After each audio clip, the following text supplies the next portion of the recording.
এটা হলো টুন ফিশ, আজকে নিয়ে আসলাম। পেঁয়াজ, টমেটো, মরিচ। দর্শকবৃন্দ, আমি এখন মাছ ফ্রাই করব। বিসমিল্লাহির রহমানির রহিম।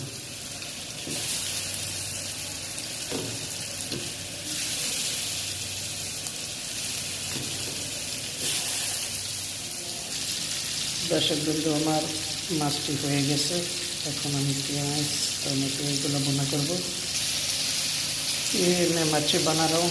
जिन लोग मच्छी को लाइक करते हैं, कमेंट करते हैं, ये मेरा वीडियो देखो। पाकिस्तान, इंडियन, नेपाल के भी देख रहे मेरा चैनल देखो। ये फिश अभी फ्राई कर रहा हूँ। जिन